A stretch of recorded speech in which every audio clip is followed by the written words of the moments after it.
Everyone, I'm being a little quiet because I don't want to wake up Baba. So Baba number 2 has arrived and is nicely asleep. Took a little bit while to get it to sleep, so I'm not wanting to wake her up. But yeah, so I filmed a birth story with Millie, and I'd like to do the same with Ayla. So if you're interested, here is my birth story. Yeah, I'm gonna kind of go into details, so if you're not into that thing, please don't watch. But if you are interested, carry on. So yeah, I went into labour on the 20th of October. I woke up with really bad back pain. I've been having back pain for weeks, and it's just like it was intermittent, like labour should be, and it was just really painful because it wasn't letting up. So at 5:30 on Sunday morning, I woke up and it was just like this really bad back pain that wasn't letting up, and then suddenly it broke, and then it started into contractions, which was great. So I was just labouring mildly, early labour. So if you're not quite sure what that is, it's basically 0 to 3 centimetres, where you're just you can kind of labour at home. It's not that painful. And the contractions just kind of come, and like, yeah, they're a little bit painful, but compared to the rest of it, they're not really painful. By about, I think it was 8-9 o'clock, I was like, okay, we're gonna be having this baby soon. And because obviously we had Millie, I rang my friends and said, hey, look, I think it's going to be tonight. Should we just, before Millie's bedtime, can we just drop her off? And then it means that she's settled for the night. Don't have to worry about her. And that worked out really well because we'd had Ayla by the morning. So that was really good. And then, yeah, it was still a bit intermittent, but I called the midwife, and we were at 3 centimeters, I think it was 2-3, I think she said. She was like, yeah, I think you're okay enough to go in. She checked baby's heartbeat just to check that everything was all right, and baby's weirdly skipping a beat. So it wasn't in a pattern or anything else, and all throughout pregnancy baby's heart had been fine. So we decided to go to a different hospital just because the one I wanted to was like a maternity one only, and so they didn't have all the doctors there. So we said, okay, let's make the decision to go to Wellington Hospital, which is the one in the city. It's a little bit further out than the one we were going to go to, and yeah, but I was like, okay, at least if anything goes wrong, it'll be taken care of. We don't need to worry about it. And if anything did and we took the risk, we would be going into Wellington anyway in a fast ambulance ride. So we chose to go to Wellington. So we got there and we just kind of settled in. We were probably there about 9 o'clock. So we're like, okay, this baby may come at like 2 o'clock is what we were thinking, because it's a second baby, it'll be faster. And yeah, so 4 a.m. I'm still 4 centimetres. So at this point, I'm tired. I've been in labour for nearly 24 hours. Obviously, it's ramping up. They had to hook me up to an ECG machine because of obviously keeping an eye on baby's heart for the entire labour.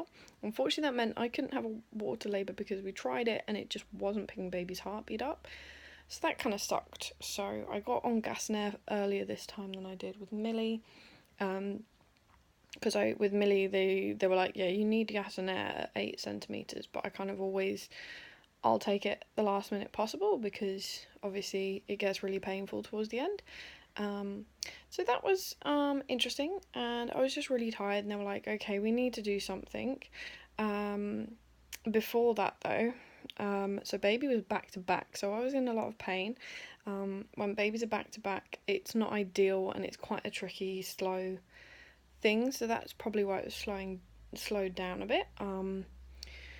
So yeah, I can't remember what the technique is, but basically, you kind of get on all fours and they jiggle your hips, and it doesn't always work, but it worked with Ayla. So she went from posterior, which is back to back, to being normal.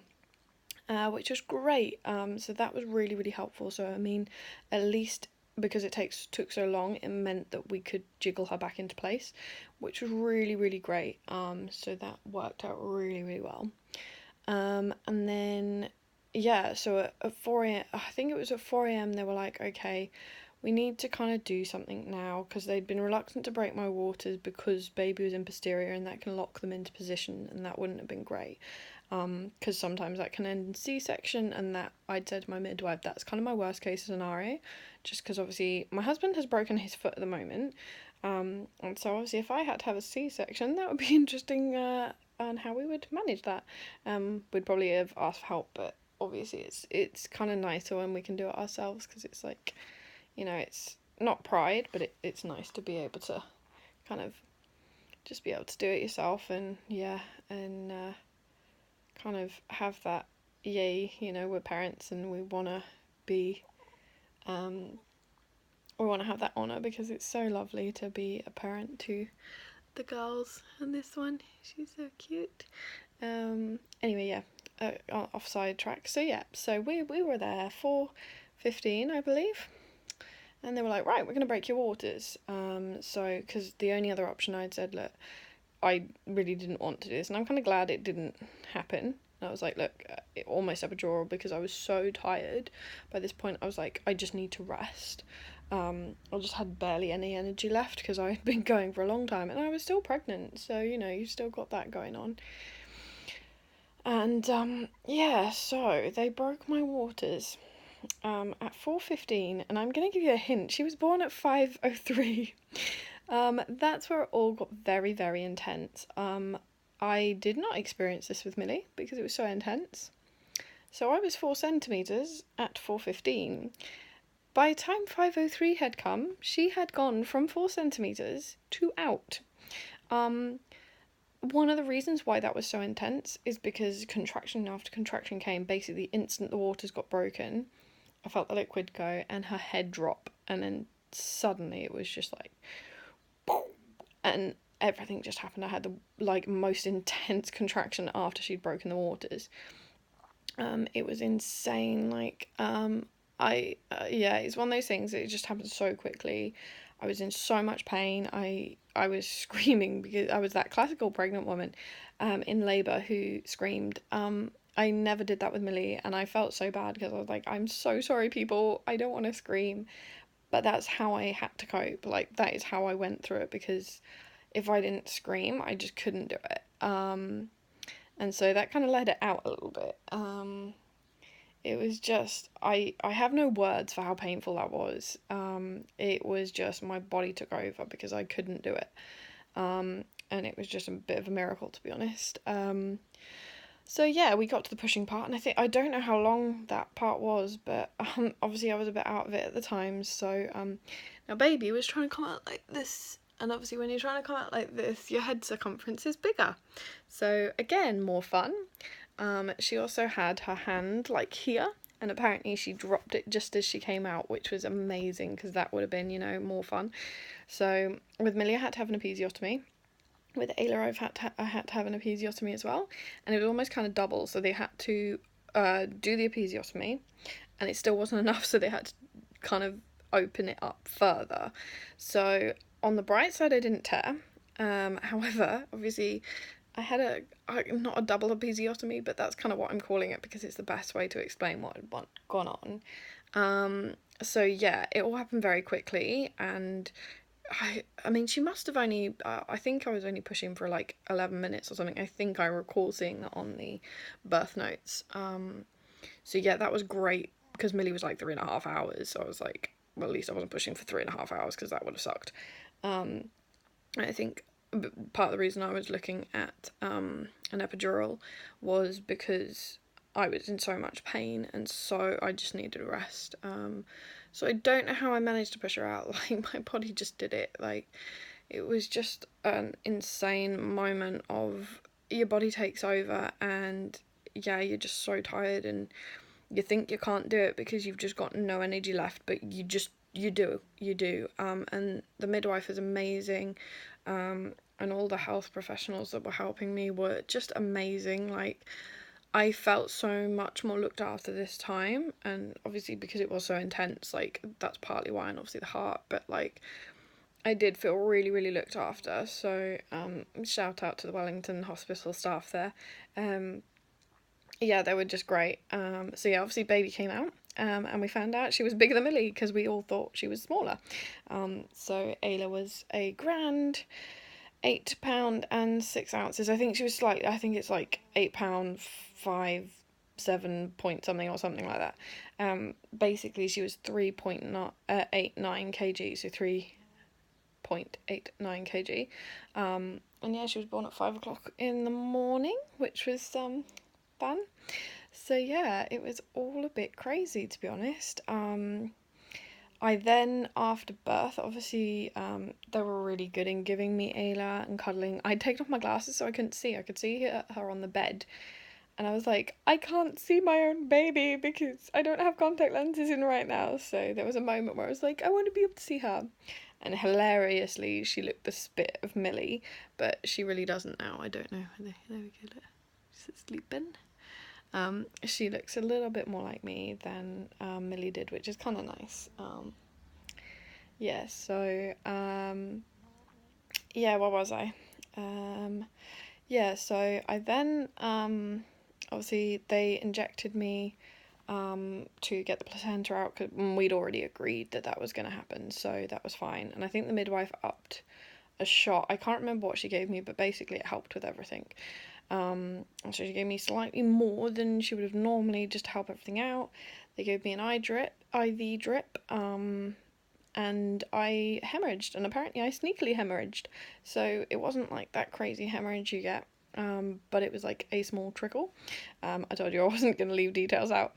And so that caused obviously me to have a mass blood loss of 1,600 millilitres, so around 3 pints. Obviously you have 7 pints normally. I think you have more in pregnancy, so I probably would have not lost everything. But yeah, that was quite insane, and like obviously it made me feel very woozy. And then after having a sandwich, it was the best feeling in the world. But yeah, so they gave me an IV drip, which is great. And then they did sutures. I was a little bit concerned because it did take a while. They were very busy that day. They had a lot of C-sections, but they took so much care of the suturing. Like, they took about half an hour, whereas I know my first ones were with Millie, they were way quicker, but these have felt much more comfortable. They've just been brilliant. So yeah, that's healed a lot quicker this time, and it helps knowing how to kind of look after an episiotomy. If you've ever had one or have just had one and you're watching this, Epsom salts, little bath, great. Yeah, so that was that. I'm trying to think of all the details because obviously I was a little bit out of it. So we kind of caught up with a midwife later at one of the appointments. She kind of went through it because Bubba is now 6 days old.